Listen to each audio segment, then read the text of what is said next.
Okay, everything is okay with the scale. Yes, I can Thank see you. it. Okay. Mhm. Okay.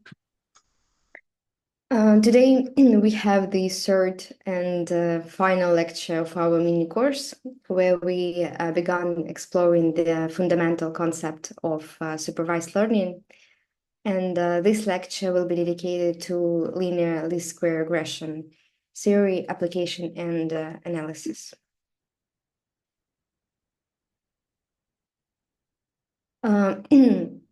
Linear least square regression has been around for over 200 years, introduced by Legendre and Gauss, but it's still very important today, and let me explain why. First, it helps us understand key ideas in machine learning, like the bias variance trade-off and how the size of the data affects model accuracy. And these are important concept for everyone working with data. Second, it's simple to use. You only need basic knowledge of linear algebra to understand and apply it. And this makes it easy to learn and work with. And finally, it's very flexible. It can be expanded to solve more complex problems, like non-linear ones, by using features or methods like kernels. This makes it not just a historical tool, but also a foundation for many modern approaches in machine learning. In our previous lecture, we discussed the fundamentals of supervised learning. Let's quickly revisit the key points to refresh our understanding. The main goal of supervised learning is to make accurate predictions. And we are given training data, pairs of xi and outputs yi. And our task is to predict the output y for a new input x.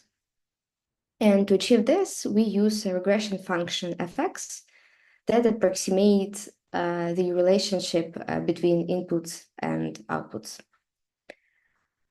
We assume that the outputs are real numbers and measure the error using the square loss, which calculates how far our predictions are from the actual values.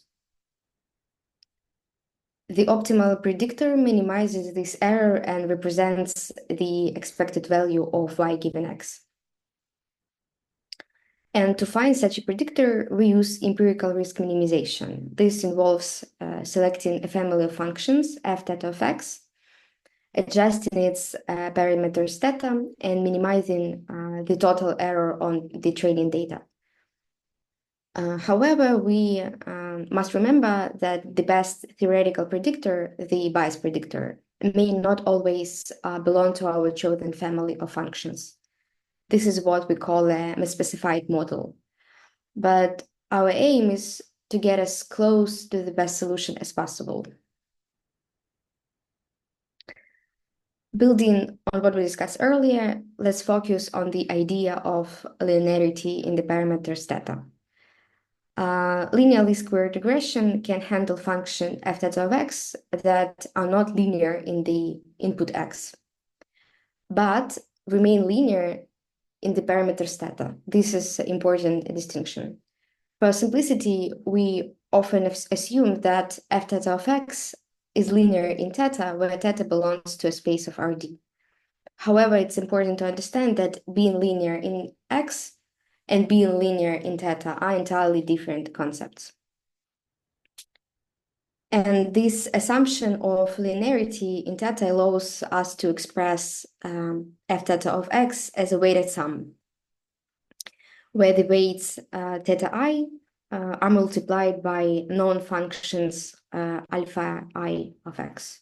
And this alpha I of x could capture complex relationships, even though the function remains linear in theta. And finally, we should note two assumptions. The input x does not need to be in a vector space, and this linearity in theta introduced the useful concept of a feature vector phi x, and this will help simplify our work when solving regression problems. Now that we understand the concept of linearity in parameters theta, let's see how it leads to the idea of a feature vector. We define the feature vector Px as a collection of known function alpha 1 of x, alpha 2 of x, and so on, alpha d of x, stacked into a column. And this transformation captured the important characteristic of the input x in a way that simplifies our calculations. Using this feature vector, we can rewrite the function of theta of x as the dot product of phi of x and theta. And next, we focus on the main objective of ordinary least square regression, minimizing the empirical risk.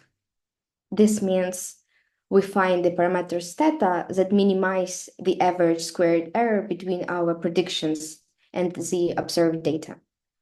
And this formulation shown here provides us a clear structure for this optimization problem.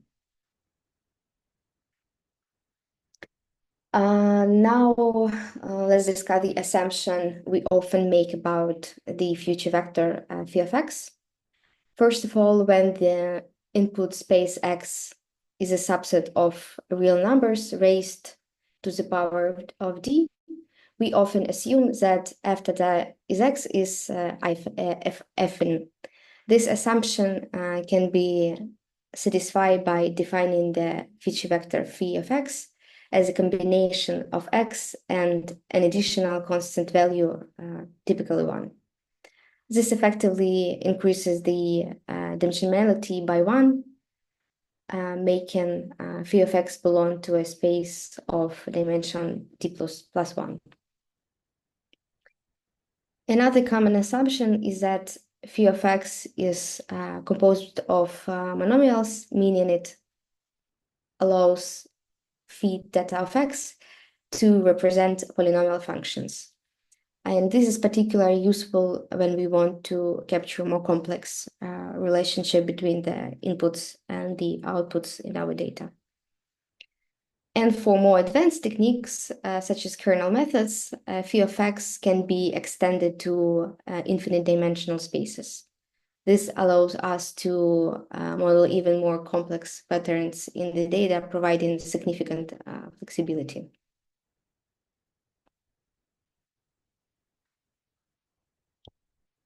Now let's see how matrix notation simplifies the expressions for empirical risk in ordinary least square regression. First, we define the response vector, which contains all the observed output values. Let's call it y, and it has one entry for each data point. Next, we define the design metric, which we'll call phi. Each row of this matrix corresponds to the feature vector of a single input point. And this metric captures the relationship between the inputs and outputs in the training data. Using this metric and vector representation, we can rewrite the empirical risk as the average square difference between the observed outputs and the predicted outputs. This new form is more compact and easier to work with, especially when dealing with large data sets. And finally, we have the concept of the squared norm. And the norm is just a way of measuring the size of a vector.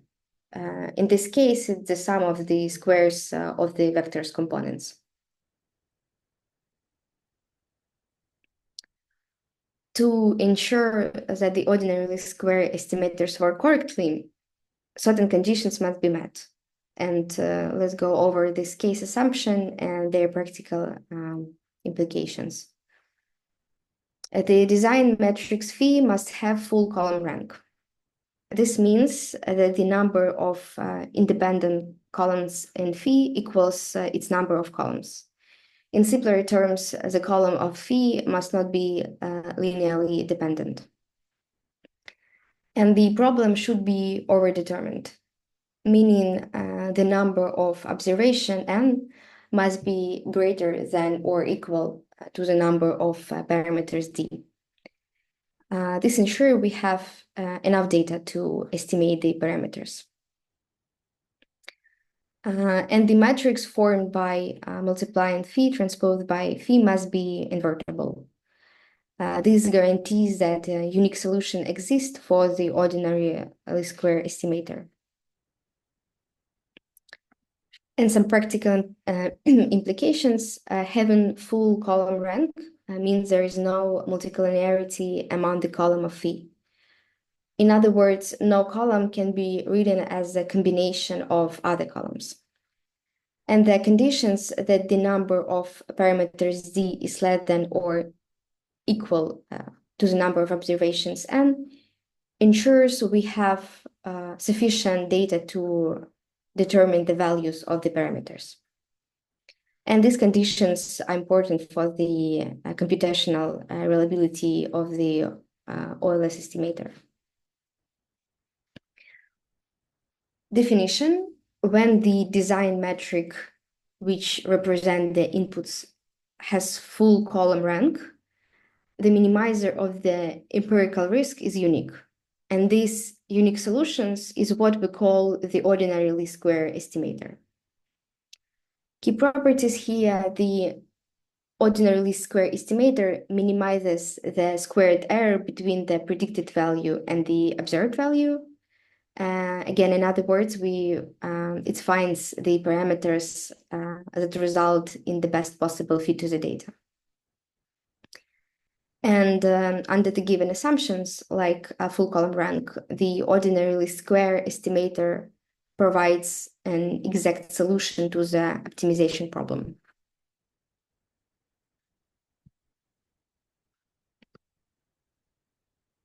Optimization problem in ordinary least square, and we have a goal, and the main objective is to find the parameters theta that minimize the empirical risk.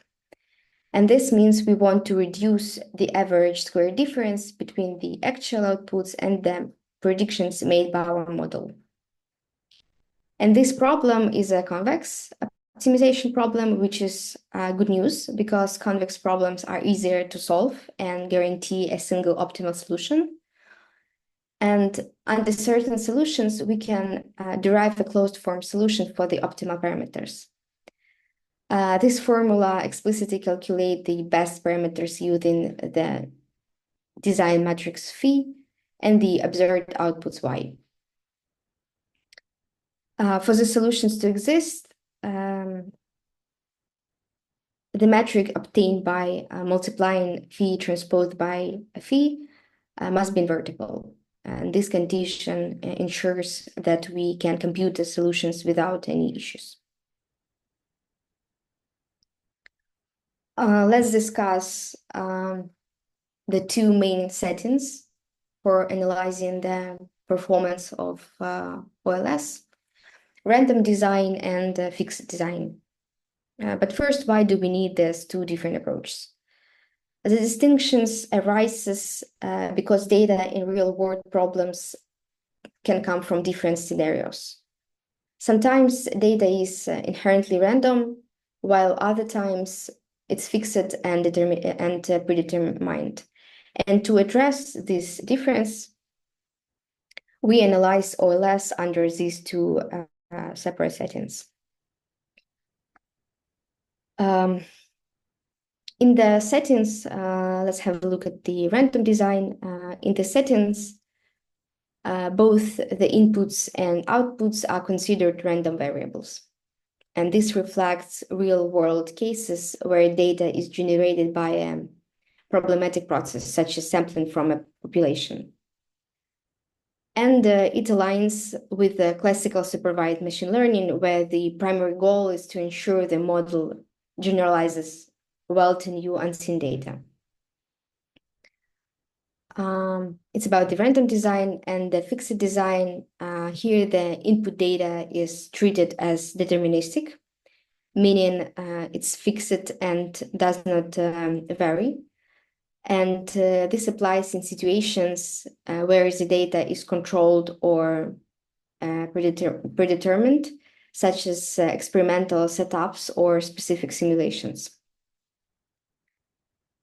And the goal is to minimize the predictions error specifically for the given set of input points.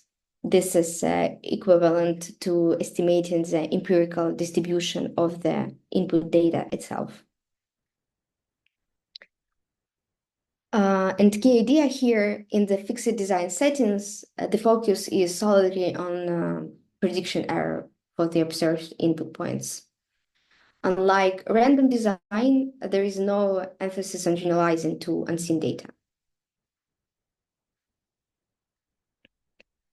And the necessity of these two perspectives comes from the fact that different type of data require different methods of evolution. Random design is better suited for scenario where we care about generalization, like in most machine learning tasks. And fixed design, on the other hand, is more relevant when the data itself is the entire focus, such as when analyzing a specific data set or solving optimization problems. Now let's focus on the risk function in the fixed design settings. And the formula for fixed design risk represents the expected average squared error between the observed outputs y and the predicted outputs phi multiplied by theta.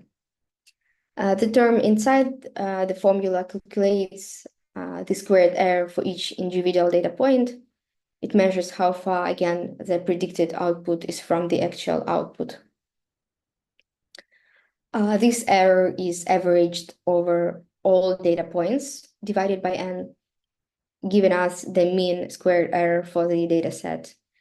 And the expectation y in the formula indicates that we take the expected value over the randomness in the outputs. In other words, it accounts for variations in the observed data due to noise or other factors. And yes, we have the simplified form highlights that we are working with a squared norm of the residuals, differences between observed and predicted outputs. And again, or average over all possible outcomes. And our goal as a main is to minimize this fixed design risk by finding the parameter vector data. That results in the smallest possible average squared error. And the optimal vector theta square, theta star, is the one that minimizes this risk and provides the best fit to the given input data.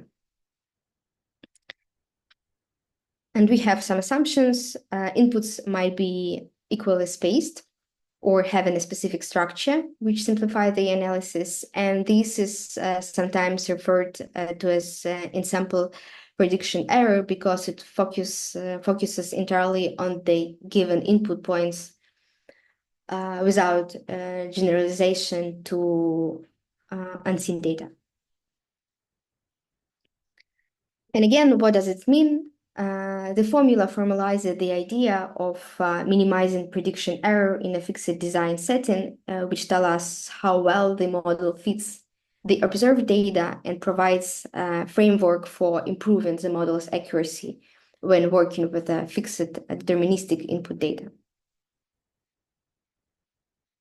Now let's explore the relationship between OLS and maximum likelihood estimation under specific assumption. First of all, in the fixed design setting, we assume the noise represented as epsilon follows a Gaussian distribution with a mean of 0 and a variance of sigma squared. And this noise represents the difference between the actual outputs and the model's predictions. And the design metric, which contains the input data, is considered fixed and not random. The likelihood function measures the probability of observing the given output data y given parameters theta and sigma squared.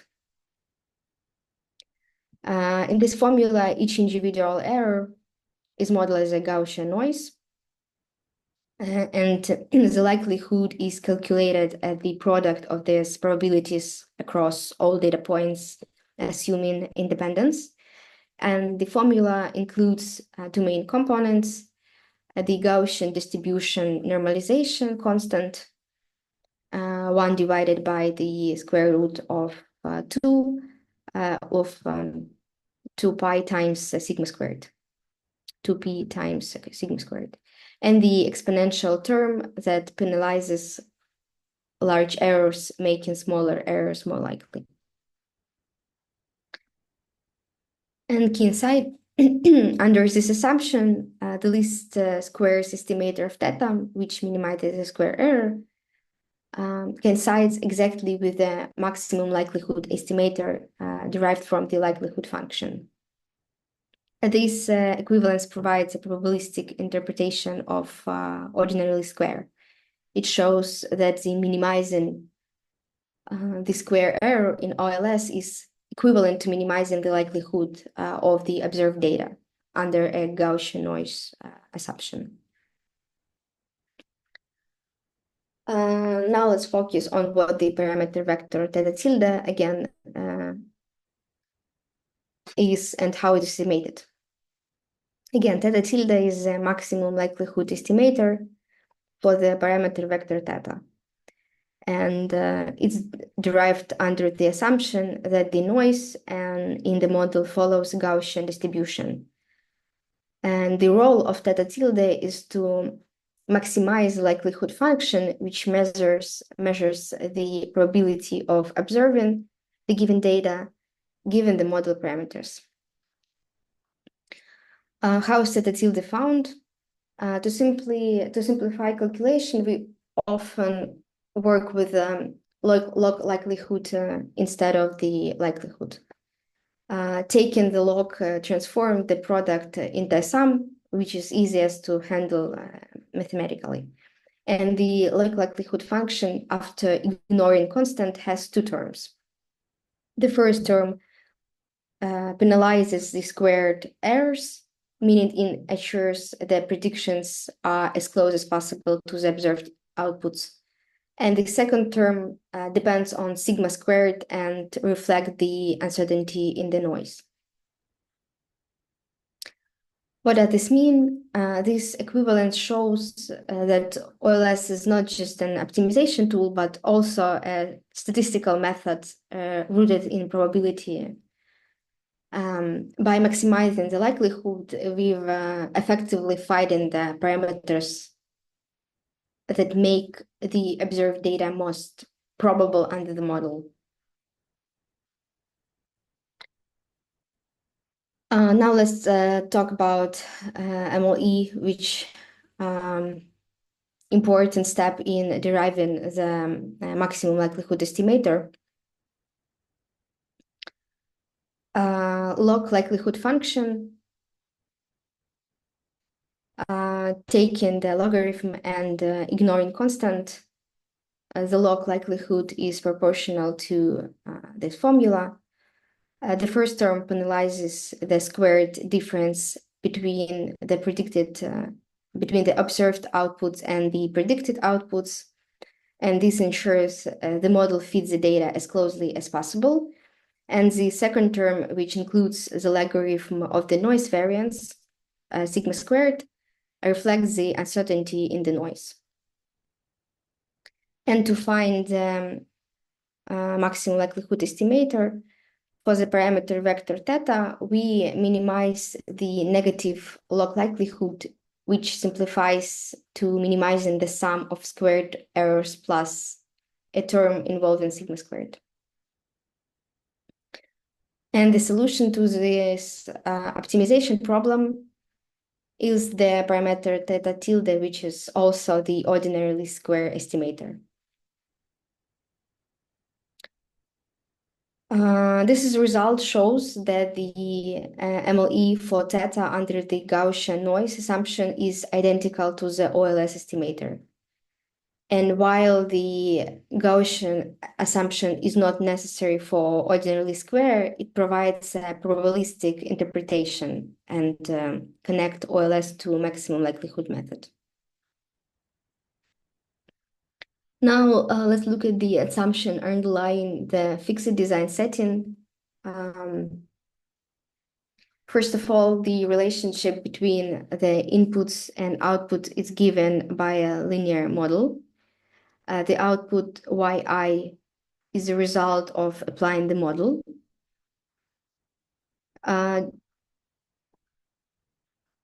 Defined by phi of xi transposed multiplied by the true parameter vector theta star plus some noise epsilon. And here theta star represent the true parameter vector we are trying to estimate. Again, epsilon is a noise term which had the following properties. Its expected value is 0, meaning the noise does not systematically bias the predictions. And its variance is sigma squared, representing the variability of the noise. And of course, noise terms are independent for each observation, ensuring that errors in one predictions do not affect others. And homoscedasticity, the assumption states that the variance of the noise sigma square is constant across all observations. In other words, the noise behaves the same way regardless of the input value. And it simplifies the analysis and allows us to derive useful results such as bounds involving sigma squared multiplied by the number of parameters d divided by the number of observation. What does this mean? These assumptions ensure that the model is well specified and that the prediction and errors are predictable. And by maintaining these conditions, we can derive accurate and reliable estimators for the parameter vector theta. Now let's examine the risk and properties of the fixed design, which helps us evaluate how well our model performs. Model specification, the model is assumed to be well specified, and this means that the linear relationship between phi xi transpose multiplied by theta star accurately represents the true relationship between the inputs and outputs. In other words, the model's structure matches the data generating process, ensuring that the predictions align with the actual data as closely as possible. Again, risk function measures the expected squared error between the observed outputs and the predictions. And we can express as the expected value of the mean squared norm of the residuals, the difference between actual and predicted outputs. And the key insight is the minimum possible fixed design risk, denoted as R star, is achieved when the parameter vector theta equals the true parameter vector theta star. And under this condition, the minimum risk equals a sigma squared, which represent the variability in the noise. And this value sets a theoretical lower bound for the prediction error that cannot be reduced further, even with a perfect model. What does this mean? This analysis tells us that the best possible predictions in the fixed design settings are limited by the noise in the data. And the fixed design risk can show how close our model gets to this ideal performance. Let's now explore the risk decomposition for ordinary least square in fixed design. The minimum risk R star is equal to the variance of the noise, sigma squared. The difference between the risk for a given parameter vector theta and the minimum risk is represented by the weighted squared norm of the difference between theta and true parameter vector theta star. And here what the components represent. Sigma hat is the input covariance matrix defined as a normalized product of phi transposed and phi.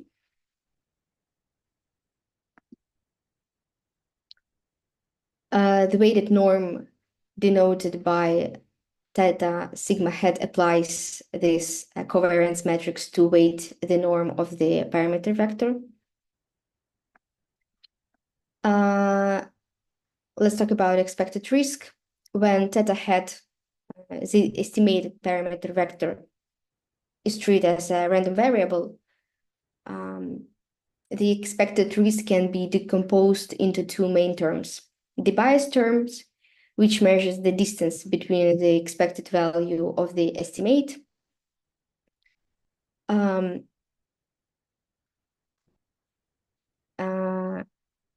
expectation theta hat, and the true parameter vector theta star, and the variance term, which quantifies the variability of the estimate around its expected value. And again, we just have that the risk decomposition separates these two sources of error. The bias reflects systematic error in the estimation process, often due to model misspecification or limitation in the data. And the second one, the variance reflects random fluctuations in the estimate caused by variability in the data. What does it mean? This decomposition shows that achieving low overall risk requires balancing bias and variance. A model with high bias may fail to capture the true relationship, while high variance indicates sensitivity to random noise in the data. Let's discuss an important issue in regression modeling: why ordinary least square regression struggles in high-dimensional settings. This understanding is critical because it's motivating the need for techniques like rich regression, which we will explore later. First, let's clarify some key terms. In regression, D represents the number of features or predictors in the data set. For example, if we are predicting house prices, features might include size, location, and the number of bedrooms. N, on the other hand, is a number of observations or data points in the data set. It's essentially how many examples we have available to learn from. And the ratio of D divided by N is an important factor that determines how ordinary least square behaves. When this ratio approaches to 1, it means the number of features is close to the number of observation. For instance, if D equals N and the matrix of predictors phi square and invertible, the regression coefficients can be computed as theta equals phi inverse times y. This results in a solutions where the predicted value are perfectly fitted to the training data, leading to y equals phi times theta. And while a perfect fit may sound appealing, it's actually problematic. It often means the model is memorizing the training data, and we know it as overfitting, which leads to poor generalization to unseen data. And the situation becomes even more challenging when D greater than N, meaning the number of features exceeds the number of observations. In this case, the matrix phi transpose times phi become non-invertible. And This is because there aren't enough data points to fully constrain the solution. As a result, instead of finding a unique solution for theta, the model ends up with infinitely many solutions, forming a linear subspace. And these challenges make ordinary least square problematic in high dimensions. On one hand, when d divided by n approaches 1, the model overfits. On the other hand, when d greater than n, the model lacks a unique solutions. And to address this issue, we need techniques that stabilize the solution and prevent overfitting. This is where rich regressions comes in.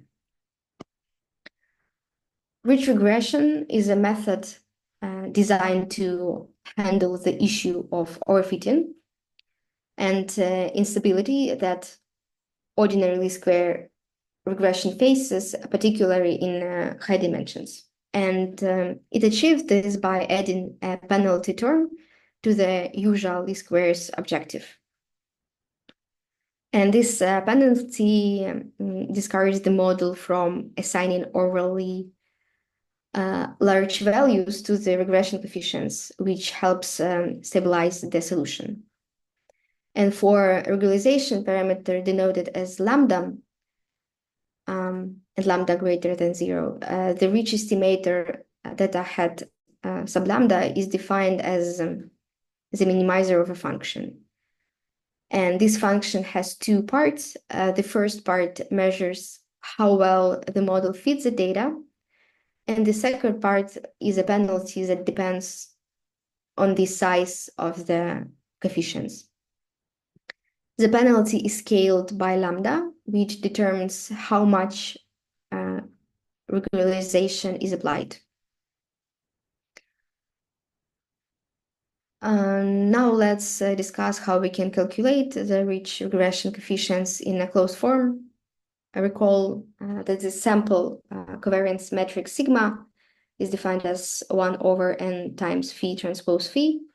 And using this, the rich regressions solutions can be expressed as theta hat sub lambda equals 1 over n times the inverse of the sum of sigma and lambda times the identity matrix multiplied by phi transpose y. And again, this formula ensures stability in the solution.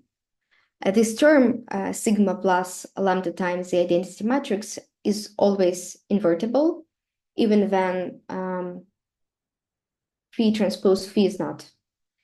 And adding lambda times the identity matrix effectively solves the problem and prevents instability. And by controlling the value of lambda, we can strike a balance between fitting the training data well and maintaining a sample stable model.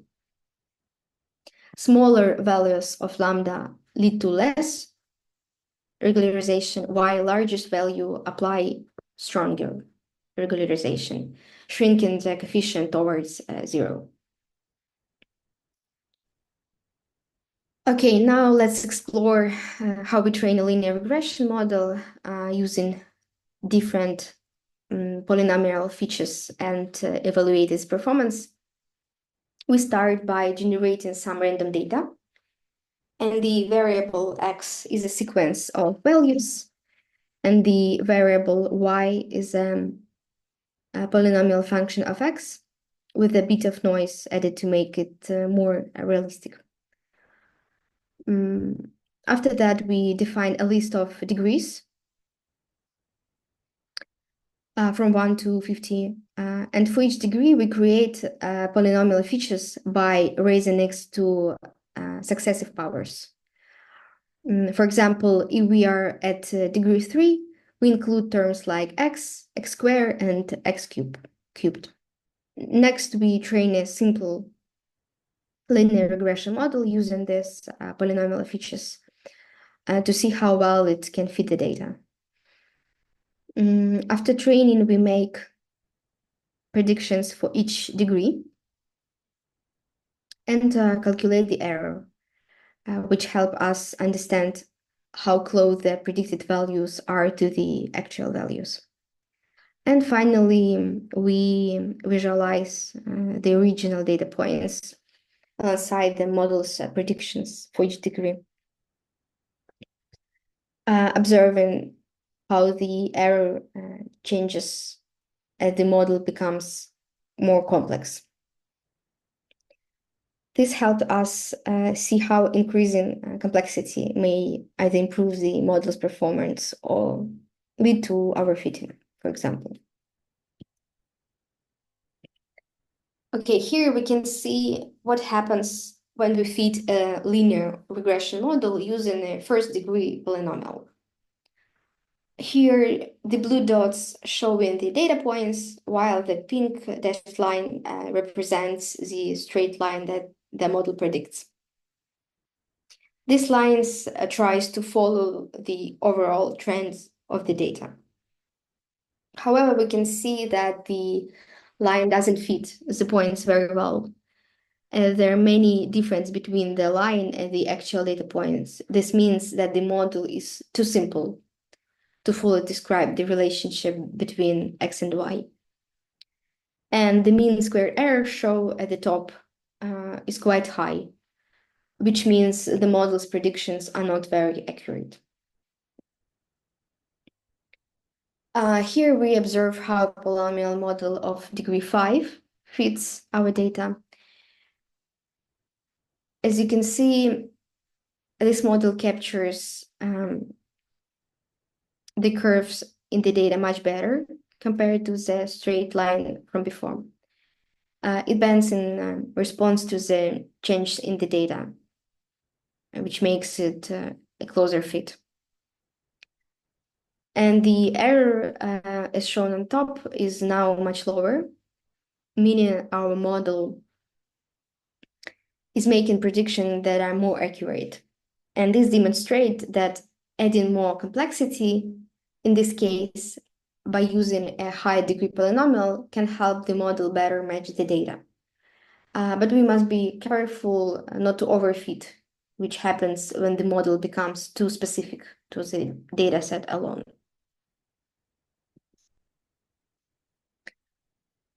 In this example, we can see the result of fitting a polynomial model of degree 26. You can see that the line changes direction quite often, trying to pass closely follow as many points as possible. And this is a sign that the model might be overfitting the data, meaning it's trying to fit every small detail, including the noise, rather than capturing the general trend.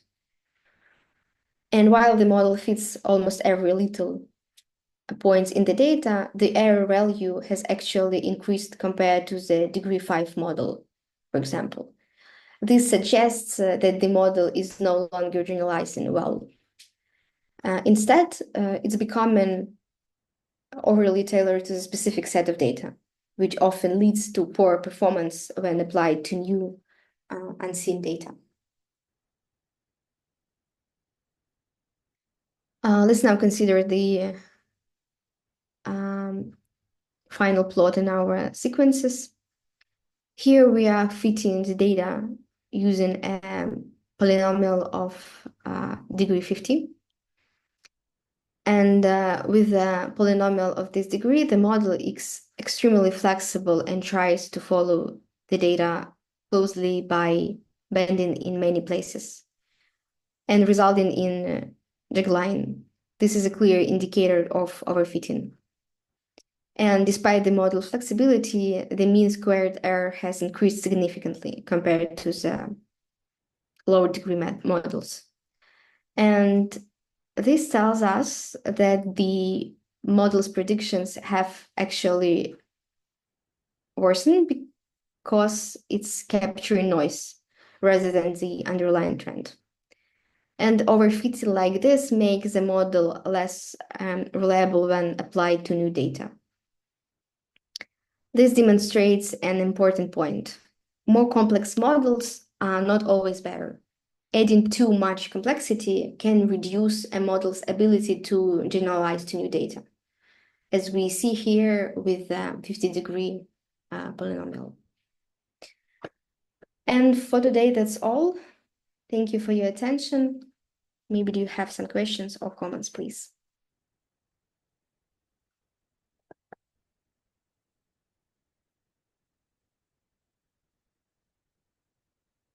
Okay, thank you.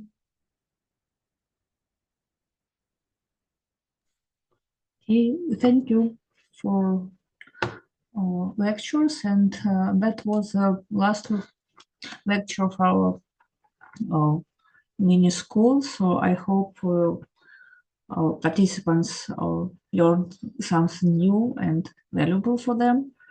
And thank you once more for all lecturers. Thank you for your nice talks, and I hope we will see next time